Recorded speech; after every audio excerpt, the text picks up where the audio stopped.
sejahtera buat kita semua. Assalamualaikum warahmatullahi wabarakatuh. Kita bertemu kembali di sesi Ku Baca Bacaku. Hari ini saya membaca tulisan saya yang berjudul Menulislah Sebelum Anda Disalati.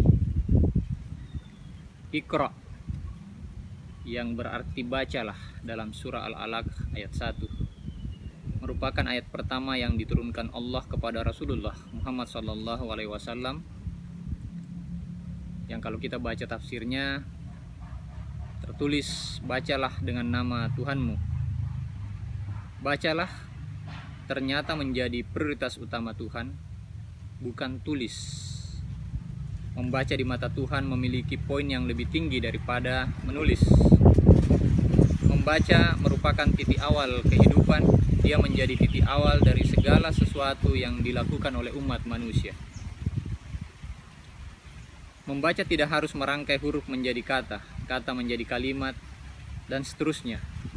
Iqra tidak sebatas itu. Karena sungguh naif rasanya jika Tuhan memaksa Rasulullah untuk membaca dan merangkai huruf-huruf hijaiyah yang tersusun dalam kitab suci Al-Quran, padahal Nabi sendiri dikenal dengan seorang yang ammih atau buta huruf. Ternyata bukan itu.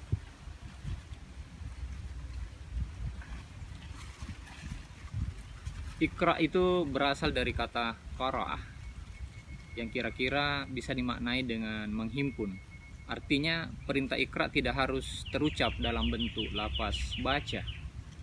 Iqra juga bisa berarti telitilah, dalamilah, sampaikanlah, dan seterusnya.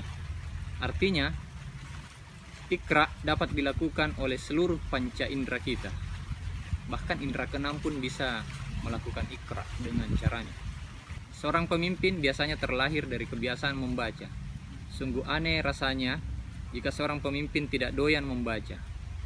Pemimpin tidak hanya dituntut untuk mampu membaca berbagai literatur, namun dia juga harus mampu membaca karakter, membaca kondisi, peluang, atau tantangan masyarakatnya.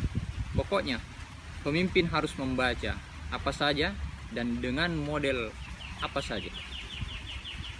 Selanjutnya ayat kelima dari surah Al-Alaq berbunyi, Allasi allama bil kalam.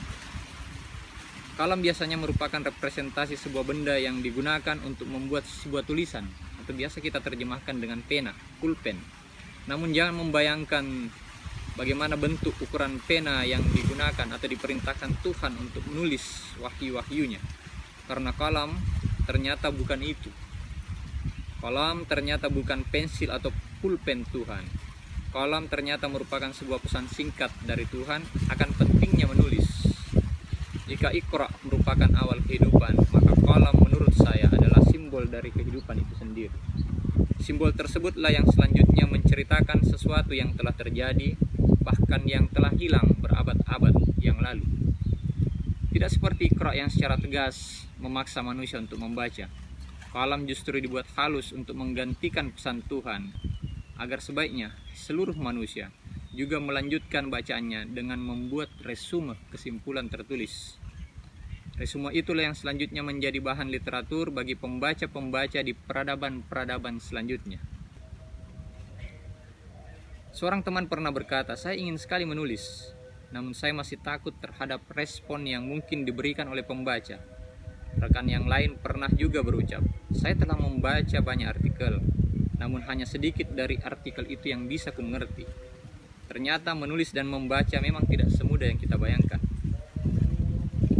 Keduanya membutuhkan keberanian, keterampilan, dan kesederhanaan.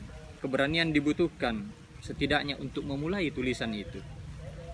Keterampilan dibutuhkan untuk mampu merangkai kata demi kata. Dan kesederhanaan dibutuhkan untuk menjadi jembatan penghubung paling efektif antara penulis dengan pembacanya. Tulisan sederhana pastilah sangat menarik untuk dibaca. Pembaca tentu tidak perlu mengernyitkan kening atau tiba-tiba pusing ketika mencerna bacaannya. Logika sederhana jauh lebih mudah direspon oleh pembaca. Tulisan adalah curahan hati seorang penulis yang dibagikan kepada semua yang membaca tulisannya. Sejarah tulisan telah melewati berbagai fase. Fase pertama dimulai dari tulisan terpahat menggunakan media batu, besi, dan kayu. Selanjutnya ditandai dengan munculnya papirus, sejenis gulungan kertas yang terbuat dari daun yang ditemukan oleh bangsa Mesir di tepi Sungai Nil. Orang kemudian mulai menulis dengan cara menggoreskan pena, bukan lagi memahat. Fase ini semakin berkembang dengan dibuatnya mesin cetak tradisional oleh bangsa Cina, kemudian diperbaharui pada masa revolusi industri. Kertas menjadi media utama. Namun saat ini sebenarnya kita sedang hidup di fase transisi menuju era paperless, dunia tanpa kertas. Manusia mulai lebih banyak menulis melalui media elektronik. Surat kertas menjadi email, buku kertas menjadi e-book, majalah kertas menjadi e-magazine, dan kertas sendiri menjadi e-paper. Era tulisan gores menggunakan pensil dan pulpen mulai beralih ke era tulis tekan dengan menggunakan media elektronik. Era kertas beralih media menjadi era digital. Konten fisik tulisan pun berubah di setiap fase peradaban. Namun konteks isinya tentulah tidak berubah. Semuanya dimulai dari keberanian, keterampilan, dan kesederhanaan kita untuk mulai menulis. Maka atas nama kelangsungan peradaban manusia, menulislah Anda sebelum Anda disolatkan. Terima kasih. Salam sejahtera buat kita semua. Hadanallahu wa iyyakum ajmain. Assalamualaikum warahmatullahi wabarakatuh.